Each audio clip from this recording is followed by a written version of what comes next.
Okay, നമ്മൾ ഇന്ന് വന്നിരിക്കുന്നത് 91ാമത്തെ പേജിലേക്കാണ്. Identify the means of movements of organisms shown in the illustration 4.3 and complete it. നമ്മളോട് പറഞ്ഞിരിക്കുന്നത് എന്താണെന്ന് ചോദിച്ചു കഴിഞ്ഞാൽ identify the means of movements, അതായത് ഈ ചലനത്തിന് ഉപയോഗിക്കുന്ന ഉപാധികൾ എന്തൊക്കെയാണ്. ചിത്രീകരണം 4.3 4.3 ഇലിസ്ട്രേഷനിൽ തന്നിരിക്കുന്ന ജീവികളിലെ ചലനോപാധികൾ ഏതെല്ലാമാണെന്ന് തിരിച്ചറിഞ്ഞ് ചിത്രീകരണം പൂർത്തിയാക്കുക. നമ്മളോട് പറഞ്ഞിരിക്കുന്ന കുറച്ച് ജീവജാലങ്ങൾ ഇവിടെ തന്നിട്ടുണ്ട്. ആ ജീവജാലങ്ങളുടെ ചലനോപകരണങ്ങൾ ഏതെല്ലാമാണെന്ന് കണ്ടുപിടിക്കുക. ഓക്കെ, ഒന്നാമതായിട്ട് നമുക്ക് തന്നിരിക്കുന്ന ജീവി ഏതാണ്? പാരാമീസിയം എന്ന് പറയുന്ന ഒരു ജീവിയാണ്, സൂക്ഷ്മകോശ ജീവിയാണ്. അപ്പോൾ ഈ പാരാമീസിയത്തിൻ്റെ ചലനം എങ്ങനെയുള്ളതാണ്? ഓക്കെ, ഈ പാരാമീസിയം എങ്ങനെയാണ് ചലിക്കുന്നത്? സീലിയ എന്ന് പറയുന്ന ശരീരഭാഗമാണ് എന്തിനു വേണ്ടിയിട്ട്? അവയുടെ ചലനത്തിന് വേണ്ടിയിട്ട് ഏറ്റവും കൂടുതലായിട്ട് ഉപയോഗിക്കുന്നത്. സോ പാരാമീസിയം എന്താണ്?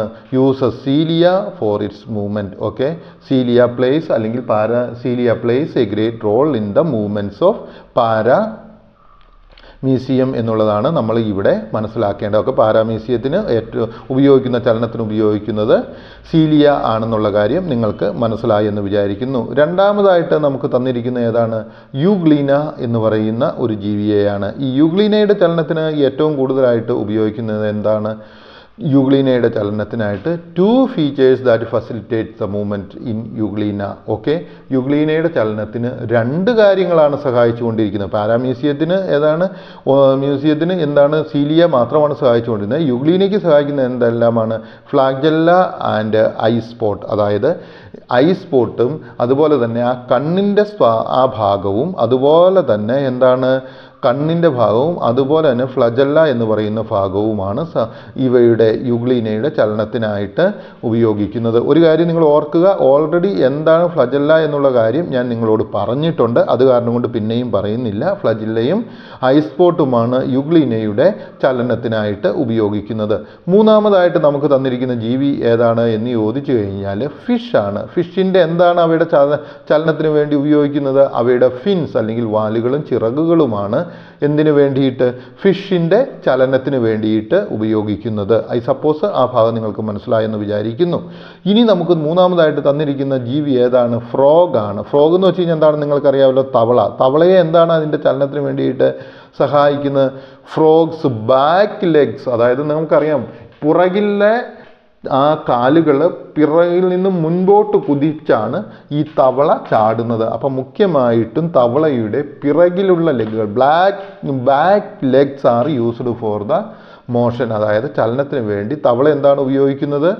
ഈ ഏറ്റവും കൂടുതലായിട്ട് ഉപയോഗിക്കുന്നത് അവയുടെ പിൻകാലുകളാണ്. അത് നീന്തുമ്പോഴാണെങ്കിലും കാണാം പിൻകാലുകളാണ് അങ്ങോട്ടിട്ട് അടിച്ചുകൊണ്ടിരിക്കുന്നത്. ഇനി അടുത്തത് എന്താണ്? മൂവ്മെൻറ്റ്സ് ഇൻ വെയിൽ അല്ലെങ്കിൽ തിമിംഗലത്തിൻ്റെ ചലനത്തെക്കുറിച്ചാണ് ചോദിക്കുന്നത്. Whale's moving power comes from the movements of its body and its tail flux up and down, അതായത് ഒരു തിമിംഗലത്തിൻ്റെ ശരീരത്തിൻ്റെ ചലനത്തിന് ആവശ്യമായിട്ടുള്ള ഇത് നടക്കുന്നത് എങ്ങനെയാണ്? ശക്തി വരുന്നത് എവിടെ നിന്നാണ്? അതിൻ്റെ ശരീരം അനക്കുന്നത് കൊണ്ടും അതുപോലെ തന്നെ അതിൻ്റെ ആ ടെയിൽ എന്ന് വെച്ച് കഴിഞ്ഞാൽ ഫ്ലക്സ് അപ്പ് ആൻഡ് ഡൗൺ, അതായത് മുകളിലേക്കും താഴേക്കും ഇട്ട് തുഴയുകയും ചെയ്യുന്നത് കൊണ്ടാണ് എന്താണ് തിമിംഗലത്തിന് ചലനം സംഭവിക്കുന്നത് എന്നാണ് പറഞ്ഞിരിക്കുന്നത്. ഓക്കെ, ഇനി അടുത്തതായിട്ട് നമുക്ക് തന്നിരിക്കുന്ന പിക്ചർ ഏതാണ്? ഒരു പക്ഷിയുടെ പിക്ചറാണ് തന്നിരിക്കുന്നത്. അപ്പോൾ ബേഡ്സിന് എന്താണ് ചലിക്കുവാനായിട്ട് സഹായിക്കുന്നത്? ബേഡ്സിനെ സഹായിക്കുന്നത് എന്താണ്? വിങ്സ്. അവയുടെ വിങ്സ് എന്ത് ചെയ്യുന്നു? Flap up and down. Okay, അവയുടെ മുകളിലേക്കും താഴേക്കും ഇട്ടുള്ള അവയുടെ ചിറകുകളുടെ അടിക്കലാണ് എന്ത് ചെയ്യുന്നത്? അവയുടെ ചലനത്തിന് വേണ്ടിയിട്ട് ബേഡിനെ സഹായിക്കുന്നത്. എനിക്ക് തോന്നുന്നു ഇപ്പോൾ എല്ലാം നിങ്ങൾക്ക് ഈ ചിത്രത്തിൽ തന്നിരിക്കുന്ന ഭാഗങ്ങൾ മനസ്സിലായെന്ന് തോന്നുന്നു. Illustration 4.3 means of movements of organism അപ്പം നമ്മൾ കഴിഞ്ഞു. ഇനി നമ്മളോട് പറഞ്ഞിരിക്കുന്നത് എന്താണ്? എക്സ്പാൻഡ് ദ ടേബിൾ 4.1, അതായത് നമ്മളോട് പറഞ്ഞിരിക്കുന്നത് including more organisms as given above. നമ്മളോട് പറഞ്ഞിരിക്കുന്നത് എന്താണ്? എക്സ്പാൻഡ് ചെയ്യുക എന്നാണ് പറഞ്ഞിരിക്കുന്നത്. എക്സ്പാൻഡ് എന്ന് വെച്ച് കഴിഞ്ഞാൽ എന്താണ്? ചലനബോധ തിരിച്ചറിഞ്ഞ് നമ്മളോട് പറഞ്ഞിരിക്കുന്നത് എന്താണ്? കൂടുതലായിട്ട് അല്ലെങ്കിൽ വിപുലീകരിക്കുക. എക്സ്പാൻഡ് എന്ന് വെച്ചാൽ വിപുലീകരിക്കുക. അപ്പോൾ താഴെ തന്നിരിക്കുന്ന ആ പട്ടികയിലുള്ള ജീവജാലങ്ങളും അവയോട് കൂടെ വേറെ ജീവജാലങ്ങളെയും ഉൾപ്പെടുത്തിക്കൊണ്ട് ഈ പട്ടിക വിപുലീകരിക്കണം. എന്തിനാണ്? ജീവികളിലെ ചലനോപാധികൾ, എല്ലാ മറ്റു ജീവികളിലുള്ള ചലനോപാധികളെ മനസ്സിലാക്കുന്നതിന് വേണ്ടിയിട്ട് എന്നാണ് പറഞ്ഞിരിക്കുന്നത്. നിങ്ങൾക്ക് മനസ്സിലാകുന്നുണ്ട് എന്ന് ഞാൻ പ്രതീക്ഷിക്കുന്നു. ഏതാണ് 91-ാമത്തെ പേജിലെ table 4.1 means of movements in different organism, അതായത് ജീവികളിലെ ചലനോപാധികൾ എന്നുള്ളതാണ്. ഓക്കെ, ഒന്നാമതായിട്ട് നമുക്ക് കാണുന്ന ഏതാണ്? ബാക്ടീരിയ എന്ന് അവിടെ തന്നിട്ടുണ്ട്. ബാക്ടീരിയയിൽ എന്താണ് ചലനോപാധി എന്ന് പറയുന്നത്? ബാക്ടീരിയയുടെ ചലനോപാധി എന്ന് പറയുന്നത് ഫ്ലാജില്ല ആണെന്നുള്ള കാര്യം നമുക്ക് എല്ലാവർക്കും അറിയാവുന്ന കേസാണ്. രണ്ടാമതായിട്ട് തന്നിരിക്കുന്ന ജീവി ഏതാണ്? അമീബയാണ്. അമീബയിൽ എന്താണ് ചലനോപാധി എന്ന് നിങ്ങൾക്കറിയാം. സ്യൂഡോപോഡിയയാണ് അവയുടെ ചലനോപാധി എന്ന് നിങ്ങൾക്കറിയാം. ഹൈഡ്രയാണ് തന്നിരിക്കുന്നത്. ഹൈഡ്ര ഏതാണ് ചലനോപാധി? ബാസൽ ഗ്ലൈഡിംഗ് എന്ന് പറയുന്ന ഒരു പ്രോസസ്സിലൂടെയാണ് എന്ത് ചെയ്യുന്നത്? ഹൈഡ്ര പോയിക്കൊണ്ടിരിക്കുന്നത്. ഓക്കെ, നാലാമതായിട്ട് വന്നിരിക്കുന്ന പാരാമീസിയത്തിൽ എന്താണ്? സീലിയയാണ് അവയുടെ ചലനത്തിന് വേണ്ടിയിട്ട് ഉപയോഗിക്കുന്നത്. പിന്നെ പക്ഷികളിൽ തന്നിരിക്കുന്ന ഏതാണ്? വിങ്സ് ആണ് പക്ഷികളുടെ ചലനത്തിന് വേണ്ടി ഉപയോഗിക്കുന്നത്. ഫിഷിൻ്റെ ചലനത്തിന് വേണ്ടി എന്താണ് ഉപയോഗിക്കുന്നത്? ഫിൻസ് ആണ് ഉപയോഗിക്കുന്നത്. ഫ്രോഗിൻ്റെ ചലനത്തിന് വേണ്ടി എന്താണ് ഉപയോഗിക്കുന്നത്? ബാക്ക് ലെഗ്സ് ആണ്.